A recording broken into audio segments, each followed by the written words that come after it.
Hi everyone. तो मैं महाराणा प्रताप के ऊपर ये किताब रीड आउट कर रहा था। तो ये मेरा लेक्चर 2 है। तो स्टार्ट करते हैं। The life of the people of Mewar must have been peaceful and prosperous during the long span of time. Otherwise, such extraordinary accomplishment in these fields would not have been possible. यहाँ ये कह रहा है कि मेवाड़ के लोगों की ज़िंदगी ज़रूर शांतिपूर्ण और समृद्धि भरी रही होगी काफ़ी समय तक, वरना हम इस चीज़ की आज बात नहीं करते। या फिर यहाँ की जो लाइफ है काफ़ी अकॉम्प्लिशमेंट भरी रही थी। ठीक है, कहने का मतलब ये है, this is reflected in their literature and art as well as their loving nature. मतलब जितने भी लिटरेचर और आर्ट्स जो मिले हैं वहाँ से, तो उससे पता चलता है कि बहुत ज़्यादा प्रॉस्पेरस एंड पीसफुल स्टेट रहा है ये Mewar. They compensate for lack of admirable physique by their firm but pleasant nature. The ambience of Mewar remains lovely thanks to the cheerful and liberal character of its people. Mewar जब भी आप जाओगे तो वहाँ का जो एम्बियंस है, मतलब वहाँ की जो एटमॉस्फेयर है वो बहुत बढ़िया है। कहने का मतलब ये, मतलब आपको मज़ा आ जाएगा।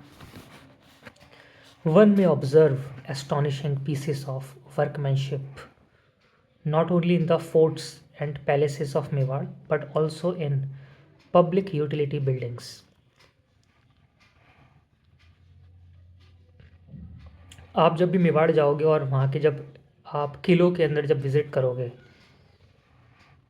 या उनके बड़े बड़े जो महल है मेवाड़ के, तो वहाँ पर आपको, जब वहाँ पर आप देखोगे उनके किले के अंदर एक्सप्लोर करोगे या महलों में, तो आपको खुद ब खुद पता चल जाएगा, या वहाँ की जो पब्लिक यूटिलिटीज़ जो बिल्डिंग्स बनी हुई हैं, कि यार ज़रूर भाई यहाँ पर बहुत बढ़िया डेवलपमेंट हुआ है।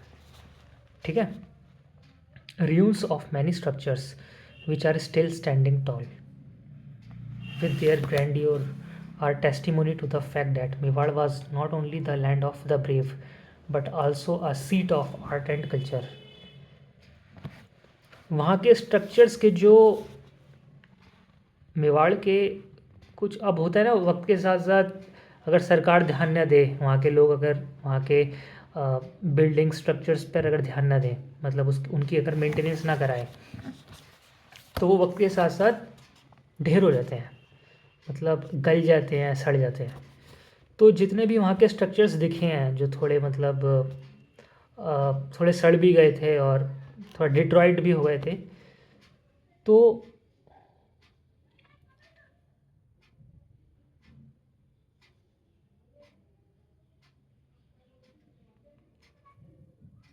मतलब कहने का मतलब जो वहाँ के जो रियूम्स थे, जो मतलब वहाँ की जो बिल्डिंग्स थी, मतलब जो अभी भी है वहाँ पर, मतलब अभी अभी शायद इतनी अच्छी हालत में नहीं होंगी, लेकिन तब भी आपको पता चल जाएगा देख के कि यार ये जो मेवाड़ की जो ज़मीन है, यहाँ पर सिर्फ ब्रेव लोग ही नहीं रहते थे।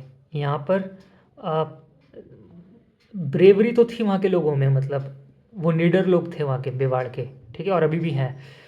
लेकिन वहाँ का जो आर्ट और कल्चर जो वहाँ पनपा, वो भी उतने ही लेवल का था।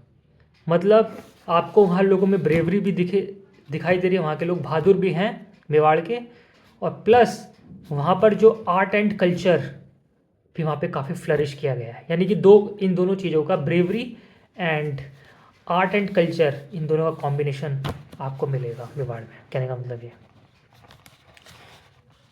amidst aggression and bloodshed, literature and art flourished, and creative pursuits of literatures and artists did not suffer. Imagine how glorious Imagine how glorious the period must have been when the Vijaya Stambh, which is the sample of our great ancient architecture, even today, was constructed. Imagine करो कितना glorious रहा होगा ये period जब वहाँ पर विजय स्तंभ था जिस वक्त, ठीक है। मतलब विजय स्तंभ वहाँ पर कुछ है, एक स्तंभ है विजय स्तंभ। तो मतलब विजय स्तंभ को जब आप देखो तो आपको लगेगा यार क्या इसमें कलाकारी हो रखी है। कहने का मतलब है इन द सेम फोर्ट कीर्ति स्तंभ is standing high, reflecting how liberal the then administration was, which allowed people from other communities and kingdoms to come and carry out construction work. वहाँ पर एक है कीर्ति स्तंभ भी है वहाँ पे, जो कि स्ट्रेट खड़ा है। और जब आप उसको देखोगे तो आपको लगेगा यार ये जो कीर्ति स्तंभ जिस तरीके से बनाया गया है वो उस तरीके से बनाया गया है कि यार कितना लिबरल थे यहाँ के लोग, कि मतलब जो जो लोग ने यहाँ पे बनाया कोई भेदभाव नहीं किसी के साथ कि यार वो उस जाति का है या कोई डिस्क्रिमिनेशन नहीं, हर तरीके के लोगों का वेलकम है, ठीक है।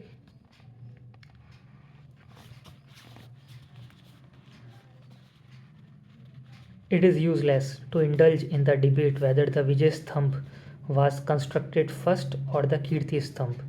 ये एक डिबेट का विषय है कि पहले क्या बना, विजय स्तंभ बना या कीर्ति स्तंभ बना। The fact is that both the capitals are standing side by side and reveal the proximity between the king subjects of Mewar. और बल्कि दोनों ही आराम से अपनी खड़ी है, कहने का मतलब ये है बस। The cycle of time does not remain the same, सही है। वक्त का जो पहिया है वो सेम तो रहेगा नहीं, अभी आज कुछ है कल कुछ है। Where as the reign of Rana Sanga was crucial in raising the kingdom to the acme of glory, but it also prove to be his nemesis. जो राणा संघा का जो साम्राज्य था वो उसका बहुत बड़ा महत्व है मेवाड़ को बनाने के पीछे। राणा संघा, हिस्ट्री टुक अ टर्न, इतिहास ने एक टर्न लिया। The Fortune of Mewar, the land of the brave, started winning. Mewar का भविष्य, the land of the brave, मतलब अगर आपसे पूछे यार लैंड ऑफ ब्रेव किसे कहा जाता है तो आपको ध्यान रखना है मेवाड़, ठीक है। मेवाड़ को लैंड ऑफ द ब्रेव कहते हैं। स्टार्टेड विनिंग, फिर क्या हुआ, वक्त के साथ साथ वहाँ पर जिस तरीके से उससे उस जगह को लैंड ऑफ ब्रेव कहा जाता था वो कमज़ोर पड़ने लगी। Rana tried to save the day with his acumen which was running against the stream and the glorious tradition for some time. Rana संघा ने कोशिश करी अपने स्किल का इस्तेमाल करके कि समय बरकरार रहे, ठीक है। आफ्टर राणा संघा के बाद his sons Ratna Singh and Vikramjit sat on the throne respectively before Uday Singh occupied the throne, ठीक है। राणा संघा के बाद उनके बेटे गद्दी पे बैठे मेवाड़ की, Ratna Singh and Vikramjit. Before Uday Singh occupied the throne, Banvir who was enthroned as well as dethroned by the nobles of the kingdom ruled Mewar. फिर रत्ना सिंह एंड विक्रमजीत के बाद बनवीर भी जो है उन्होंने उस गद्दी पे राज किया।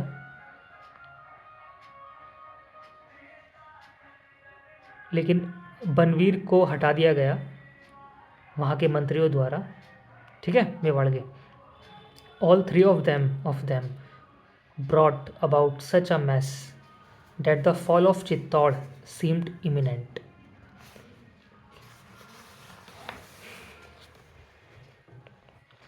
लेकिन हुआ क्या, इन लोगों ने जो इन तीनों ने जो राज करा, मतलब राणा संघा तक तो ठीक था, कहने का मतलब ये। लेकिन जैसे रत्ना सिंह, विक्रमजीत और बनवीर ने जैसे राज किया, तो क्या हुआ, इन्होंने सब मैस कर दिया वहाँ पे, मतलब वो ये ढंग से मेवाड़ संभाल नहीं पाए।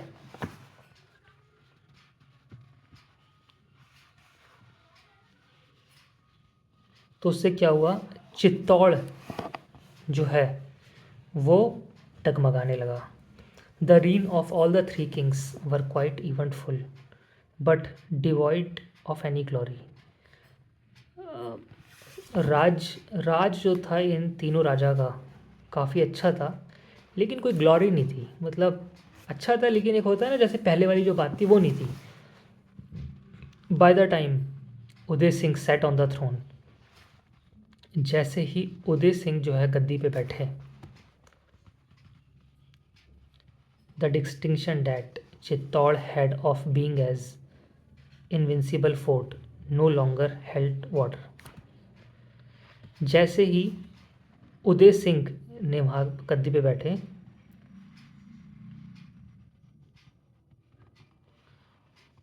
तो जो है चित्तौड़ जो है वो,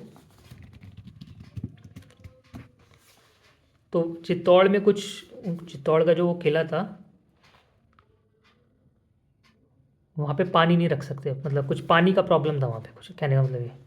Pratap was about 12 years old when Uday Singh, after a difficult struggle, liberated Chittor from Banbir. Pratap जो थे, महाराणा प्रताप की बात हो रही है अब यहाँ पे, वो 12 साल के थे जब Uday Singh after a difficult struggle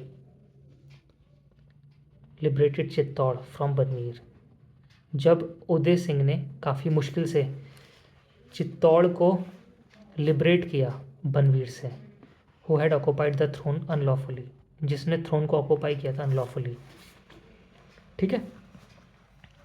but at that time Mewar was neither prosperous not secure, लेकिन उस वक्त मेवाड़ जो है ना ही प्रॉस्पेरस था ना ही सिक्योर था। The entire kingdom was fear stricken, पूरा डर बैठा हुआ था पूरे किंगडम में उस वक्त। The whole system was in disarray, मतलब अस्त व्यस्त था पूरा सिस्टम वहाँ का। Sher Shah proceeded towards Chittor within 4 years of the coronation of Uday Singh. Uday Singh ने जब जस्ट राजपाट संभाला ही था, उसी के 4 साल के अंदर उदय सिंह जैसे वहाँ का राजा बने थे, उनके 4 साल के भीतर शेर शाह ने जो है प्रोसीड किया चित्तौड़ की तरफ। The situation was not such as to enable the kingdom for a direct confrontation. Situation वैसी नहीं थी कि जो वहाँ का किंगडम जो है डायरेक्ट लड़ पाए। When Shershah reached up to Jahazpur, Uday Singh handed over the keys of Chittor fort to him. अब शेरशाह आया इन्वेट करने के लिए, कहने का मतलब ये चित्तौड़ को। जैसे शेरशाह जहाजपुर तक पहुंचा, उदय सिंह ने चुपचाप बिना लड़ाई चित्तौड़ किले की चाबी उनको दे दी, ठीक है। द प्लॉय वर्कड वेल, ठीक है। Chittor was not attacked, Chittor पे हमला नहीं हुआ। And the sway of Uday Singh over his kingdom remained intact, और उदय सिंह भी अपना राज्य चलाता रहा। Sher Shah's representative in Chittor also did not interfere much. Sher Shah का जो रिप्रेजेंटेटिव था चित्तौड़ में, उसने भी कोई इंटरफेयर नहीं करा। कहने का मतलब उदय सिंह अपना काम कर रहा है और चित्तौड़ जो है आराम से अपना काम कर रहा है, ठीक है। After the death of Shershah he was driven away from there. Shershah की मौत के बाद वो वहाँ से चला गया, ठीक है। तो बाकी हम नेक्स्ट क्लास में पढ़ेंगे, ठीक है। So this is Akshay Kumar signing off.